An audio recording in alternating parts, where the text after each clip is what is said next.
Bienvenue à toutes en cette soirée de Rosh Chodesh qui se lève, le mois des miracles. Et nous en souhaitons beaucoup. Puissions-nous en déclencher beaucoup. Je dédie cette soirée, bien sûr, à l'avancée de la Géoula, ainsi qu'au retour de tous les otages, chayalim et exilés, à la maison avec un grand M, ainsi qu'à la Refoua Shlema de tous nos blessés, et plus personnellement de ma mère Nicole Nechama Bat Chana et de Eliaou Elchanan Yitzhak Ben Ariel Messaouda, le fils d'Ariel, notre très chère trésorière, ainsi que pour la Refoua Shlema de Rachel Bat Messaouda, notre amie Odile présente ce soir. Et enfin, les Ilou Nishmat de tous ceux et celles qui sont tombés pour le Ham Israël international et éternel, pour tous ceux et celles qui sont tombés pour que le Ham Israël international et éternel puisse vivre en paix sur sa terre. Et plus particulièrement le Ilou Nishmat du père de notre très cher ami Yael Cohen, qui est malheureusement en deuil depuis ce matin, qui devait être là ce soir et qui s'était tellement investi pour rendre cette soirée magique et unique.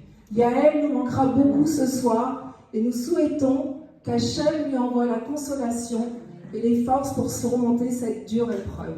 Amen. Ce soir, c'est Rosh Chodesh qui se lève. Qui se lève?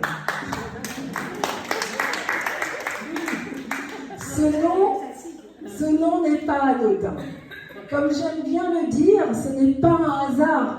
Même les jeux de mots ne sont pas des hasards. C'est El Hasard, Dieu qui aide et qui nous guide et qui se cache dans tous les recoins, tours et détours de notre vie. Le Rabbi de Lubavitch a prédit que la Géoula viendrait de France. Le nom de ce mois serait-il donc un message, un appel à nous, Juifs de France? Qui se lève? Et si on répondait tous en même temps? Le Talmud, quant à lui, nous enseigne que la Géoula viendra par le mérite des femmes justes. Et si la Géoula viendrait des femmes de France? Et si elle viendrait plus particulièrement des womanagers?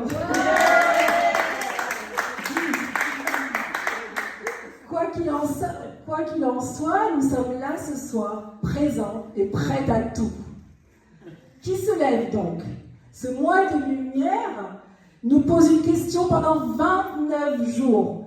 Pouvons-nous nous laisser dans l'obscurité? Comment donc y répondre? Nous, les womanagers, proposons une réponse originale et lumineuse. Qui se lève? Nous, les femmes, bien sûr. Et pourtant, au moment de l'allumage des bougies de Hanouka, nous nous asseyons pendant une demi-heure pour profiter des bougies de Hanouka.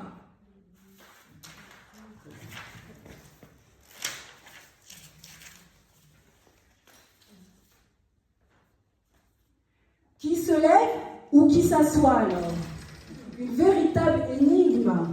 Nous allons voir tout au long de cette soirée comment nous allons la résoudre et surtout vivre cette apparente contradiction.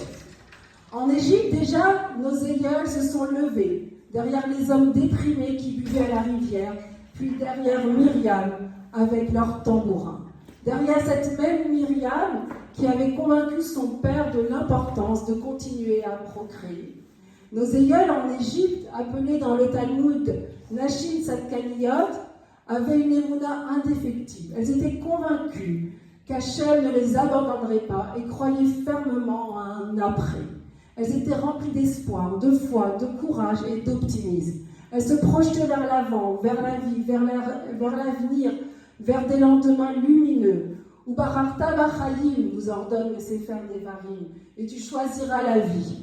Les femmes qui portent la vie ont la capacité à aller vers la vie. Et cette aspiration, cet amour de la vie, cette émouna, cet espoir, cette tikva, cette joie, cette simra, ce renouveau, cette énergie féminine, elles ont su l'insuffler dans leur foyer et mériter l'émergence de la génération de la Géoula et la continuité du Ham Israël. En leur hommage à Pessah, beaucoup d'entre nous ici se sont levés en chantant Vehi She'amda. C'est elle qui s'est levée. Vehi She'amda, c'est elle qui s'est levée, fait référence bien sûr à la providence divine. Mais ne serait-ce pas aussi un clin d'œil à toutes ces femmes qui, à travers les générations, se sont levées pour provoquer des délivrances? Quoi qu'il en soit, à Womanagers Land, Vehi She'amda, c'est elle qui s'est levée, est devenue notre leitmotiv. Et nous ne manquons pas une occasion pour chanter ce chant, à la fois en reconnaissance à Hachem et à la fois en hommage à toutes les femmes qui, depuis des générations, se sont levées pour le Ham Israël. Puis, au pied du mont Sinaï, nos fameuses Nashim Tzadkaniyot ont refusé de donner leurs bijoux pour la construction du veau d'or. Par contre, elles étaient les premières à les donner pour la construction du Mishkan. Si selon le Zohar, les 12 mois de l'année correspondent aux 12 tribus, Rosh Chodesh est un moment pour les femmes, pour célébrer leur action et leur courage, et parce qu'elles sont au début de tout. C'est pour cela qu'à Womanagers Land, nous avons à cœur de célébrer chaque Rosh Chodesh, chacun avec son thème particulier. Le mois de Kislev, quant à lui, aux côtés des Maccabim valeureux, met en lumière deux femmes qui ont agi pour la délivrance. Hana et Yehudit, deux femmes exceptionnelles qui se sont dépassées et ont accompli des actes hors normes pour provoquer des délivrances. Hana est la sœur des Maccabim. La nuit de son mariage, le roi devait user et abuser sur elle de son droit de cuisage. Pendant la séouda de son mariage, Hana monta sur une table et se déshabilla devant ses frères horrifiés. C'est alors qu'elle s'exclama avec tout son cœur: « Comment pouvez-vous vous révolter pour cela et rester si passif pour ce que subissent mes sœurs filles d'Israël depuis tant d'années et pour ce que je vais subir moi-même ce soir ?» Elle poussa ainsi ses frères les Maccabim à la révolte. Yehudit, quant à elle, parvint à entrer dans la tente d'Holoferne et à en ressortir avec sa tête. Deux femmes incroyables qui sortent du cadre et des conventions, comme l'a écrit Rivka Seban la semaine dernière dans son texte sur Rivka, et qui, par amour du peuple, pour sa survie, agissent. Ont-elles eu raison d'agir ainsi a priori? Bien sûr que non. Cependant, a posteriori, ne force-t-elle pas l'admiration? Rosh Chodesh, qui est donc la fête des femmes, et en plus celui de Kislev, est donc indéniablement et doublement le jour, le soir, qui honore les femmes qui se lèvent pour provoquer des délivrances. Le mois de Kislev est le mois qui contient Hanouka, cette fête où, pour avoir contribué activement à la délivrance, les femmes s'assoient. Pourtant, après l'allumage devant les bougies qui commémorent les miracles de Hanouka, suscités grâce à leur courage, leur action, leur contribution, leur détermination. Et c'est parce qu'elles ont eu ce courage et cette détermination qu'elles méritent, après s'être levées, de s'asseoir le soir de Hanouka, remplies de la satisfaction du devoir accompli, courageusement, pour toutes les générations de femmes à venir, sans avoir pour autant, bien sûr, gagné le droit de se reposer sur leur laurier. Car combien de fois les femmes furent inlassablement des leviers de notre histoire. Nos fêtes sont marquées de leur empreinte. À Rosh Hashanah, déjà, nous célébrons Chava, mère de tout vivant. C'est elle qui a donné à toutes les femmes cette impulsion de vie qu'elles ont mis combien de fois au service de la vie et de la survie du Ham Israël. Hanouka est marqué par Hana et Yehudit.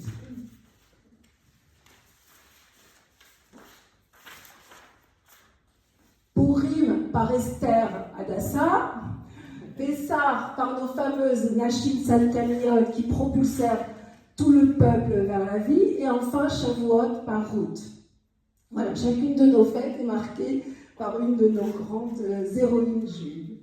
Aujourd'hui, la terrible guerre que nous traversons en Israël met en lumière, aux côtés des hommes qui se battent vaillamment au péril de leur vie pour le Ham Israël, et nous leur devons une reconnaissance infinie, des femmes extraordinaires qui prennent leur juste place d'une façon tellement ordinaire. Les femmes prennent part à cette tragédie, se renforçant chacune à son niveau et se levant avec leur féminité pour agir avec force et pour apporter courage, foi, espoir, optimisme et résilience à tout un peuple, à l'image des Nashim Tzadkaniot d'Égypte qui propulsèrent tout le peuple juif vers l'avant, vers la vie, vers l'avenir.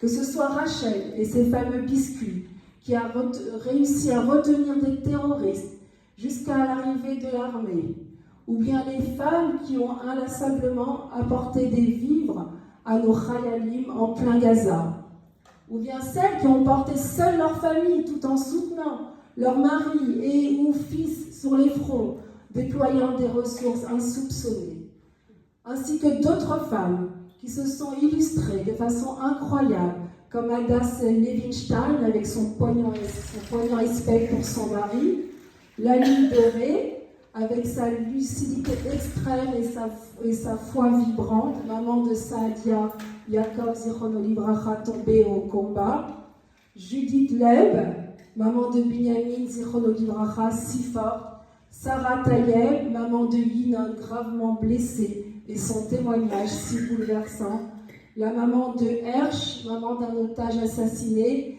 dont le discours puissant a certainement déchiré les cieux, et bien d'autres.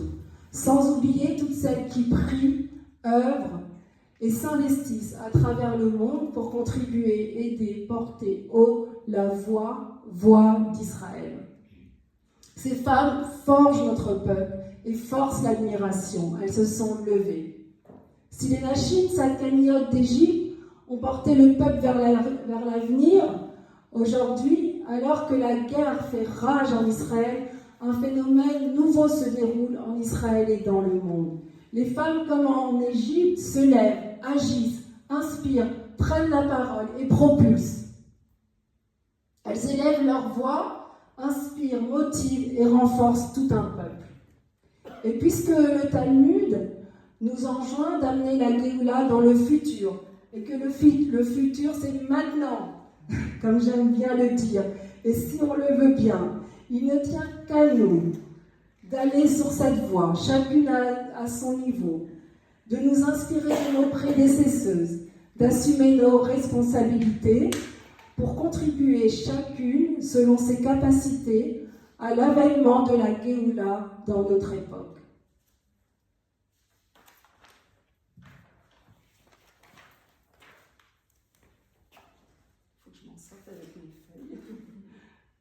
Dans notre époque actuelle, les Ratachem, chacune a sa pierre à apporter à cet édifice. Chacune est responsable de sa part personnelle pour contribuer à son niveau à faire avancer la Géoula, car elle est là, à notre portée. Seulement, elle ne sera pas détachée de l'histoire des hommes. Notre histoire, c'est à nous de la construire. La Géoula, c'est à nous de la faire venir et advenir. Le projet divin ne se réalise pas sans l'intervention humaine, a précisé Rivka Seban dans son article sur Rivka cette semaine. La promesse divine est certaine, mais elle nécessite des figures comme Rivka pour agir avec courage, souvent en prenant des risques pour aligner la réalité humaine sur la vision céleste. Je cite encore Rivka Seban, une de nos plus jeunes woman managers âgée de tout juste 25 ans.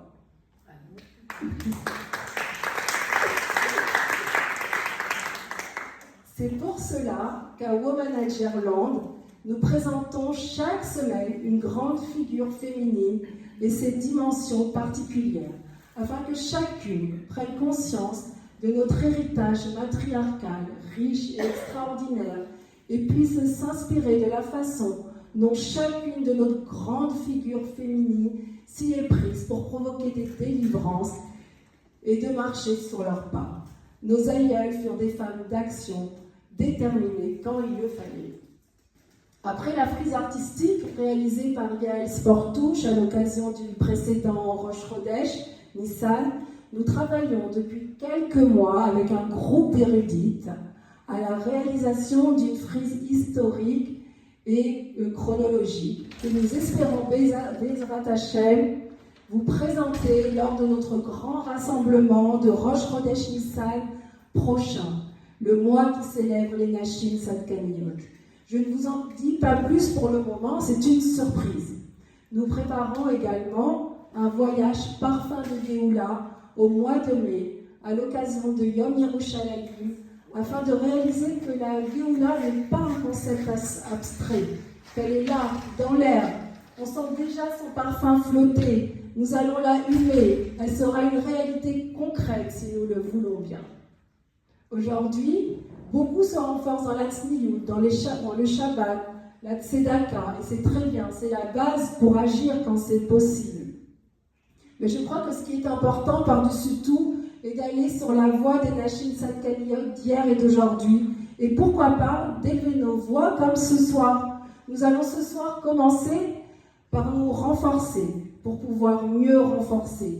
Nous allons parler et chanter la vie, l'amour, l'espoir, l'optimisme, le dynamisme, la force, le courage, la confiance, l'espérance, avec Déborah, Shirley, Sarah, Michal et Fran. Nous aurons alors assurément fait avancer la Géoula d'un cran. Il sera alors grand temps de s'asseoir, comme après l'allumage des bougies de Hanouka, et de nous faire chouchouter les oreilles et l'âme grâce aux notes divines de notre ami le virtuose Gérard Ganassian. Nous pourrons ensuite déguster, avant de rentrer chez nous, un délicieux beignet de Hanouka, pas baril du tout, mais assurément bien bariolé de sucre et de confitures diverses. Et en attendant, nous allons régaler notre âme du chant d'Ephrate. Ephrate, c'est à toi.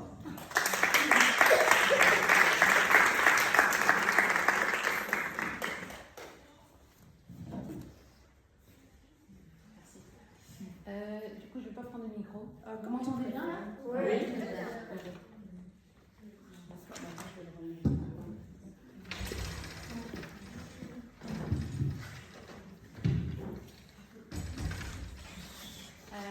Alors, pour reprendre un peu les propos